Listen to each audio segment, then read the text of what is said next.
नमस्ते सभी को। आयुर्वेद एक प्राचीन हीलिंग सिस्टम है और अगर हम बात करें मेंटल वेलबींग की तो उसके लिए तो वो 100% एक होलिस्टिक अप्रोच है। जो एक स्वस्थ व्यक्ति है, जैसे वो नॉर्मल एक बिहेव कर रहा है, उसके विपरीत उसके अपोजिट कोई भी व्यक्ति अलग तरीके से कोई बिहेव कर रहा है, हमें वो दिख रहा है, तो वो कहीं ना कहीं मानसिक रोग के लक्षण ही है।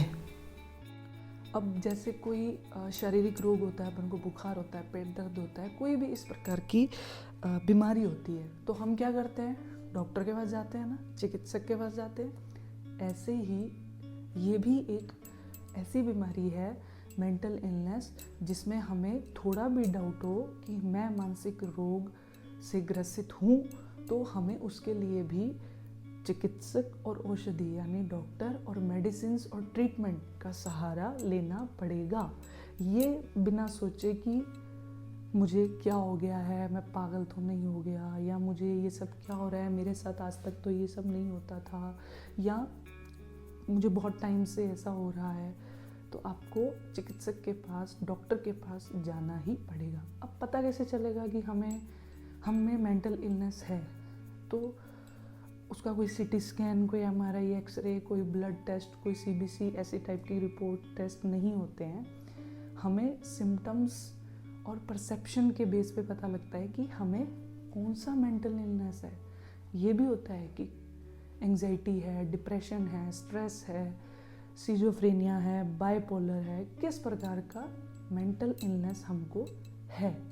ये हमें पहले तो हमें खुद को भी कभी कभी आइडिया हो जाता है, वरना जो एक डॉक्टर है, जो एक साइकोलॉजिस्ट है या कोई चिकित्सक है, वो आपके सिम्टम्स, आपके बिहेवियर के बेस पर ही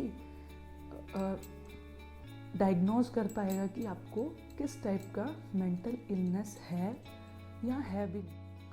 अब क्या आपके इमोशंस हैं, क्या आपके सिम्टम्स हैं, क्या आपका परसेप्शन है, क्या आप थॉट रखते हो, उसके बेस पर ही पता चलता है। हमेशा मन उदास रहता है तो वो डिप्रेशन है, लेकिन मन में हमेशा घबराहट रहती है तो वो एंग्जाइटी है। हमेशा एक नेगेटिव थिंकिंग के साथ हम चलते हैं, वो डिप्रेशन है। हम कुछ भी सोच के टेंशन में आ जाते हैं, नेगेटिव पॉजिटिव कुछ भी सोचकर एक घबराहट की तरफ चले जाते हैं, वो एंग्जाइटी है। नींद नहीं आ रही है, डिप्रेशन है। नींद से एंग्जाइटी का कोई लेना देना नहीं है। लिबिडो कम हो रहा है, डिप्रेशन है। एंग्जाइटी में ऐसा कोई सिम्टम दिखाई नहीं पड़ता। अब दो तरीके के फेज आ रहे हैं, कभी हम बहुत खुश हैं और कभी हम बहुत दुखी हैं, कभी हम अच्छे हैं, कभी हम बुरे हैं। हम बाइपोलर हैं, हमें बाइपोलर डिसऑर्डर है। हम मनगढ़ंत कहानियाँ बनाकर कुछ भी सोच रहे हैं, एक डिल्यूजन में जी रहे हैं। सिजोफ्रेनिया है आपको। ये सिम्टम्स के बेस पे, थॉट्स के बेस पे, इमोशंस के बेस पर ही हमें पता चल पा रहा है कि हमें कौन से टाइप का मेंटल इलनेस है। अब आयुर्वेद में इसे कैसे ठीक किया जाए? डॉक्टर के पास जाओगे, सबसे पहले वो आपको काउंसलिंग बताएगा, काउंसलिंग करेगा। सीबीटी, कॉग्निटिव बिहेवियर थेरेपी, मतलब आपके बिहेवियर के अकॉर्डिंग आपसे बातें करेगा, आपको परखेगा वो डॉक्टर। तो वो सीबीटी आता है सबसे पहले। फिर आता है टॉकेटिव थेरेपी, कि आप या तो आपको बोल देंगे कि आप अकेले बैठ के बात करो या हमसे बात करो। फिर आती हैं मेडिसिन, जैसे बहुत सारी मेडिसिन है, ब्राह्मी, अश्वगंधा, शंखपुष्पी, लेकिन वही है, हमें बॉडी टाइप और बीमारी के अकॉर्डिंग मेडिसिन का प्रयोग करना है और वो हमें एक डॉक्टर ही बताएगा। डॉक्टर आपको आपका लाइफस्टाइल चेंज करने के लिए बोलेंगे, आपका बैलेंस डाइट रखना है, लाइफस्टाइल चेंज करना है, एक्सरसाइज करना है, योगा करना है। इस टाइप से बहुत अच्छी थेरेपीज़ हैं जिससे आप आसानी से, अगर आपको किसी भी प्रकार का कोई भी मानसिक रोग है, उससे आप मुक्ति पा सकते हो आयुर्वेद से 101%। लेकिन वो चलेगा एक होलिस्टिक अप्रोच, मतलब उसमें सिर्फ मेडिसिन ही नहीं आएंगी, उसमें बहुत सारी थेरेपीज़ आएंगी। लेकिन अगर आपको ठीक होना है तो आपको थोड़ा भी डाउट है कि हमें इनमें से, या छोटा मोटा कोई स्ट्रेस या कोई मानसिक रोग, ठीक है, नॉर्मल एक स्ट्रेस हो रहा है, एक टेंशन हो रही है, वो अलग बात है, लेकिन वो कंडीशनल नहीं है, वो परसिस्टेंट है बहुत टाइम से।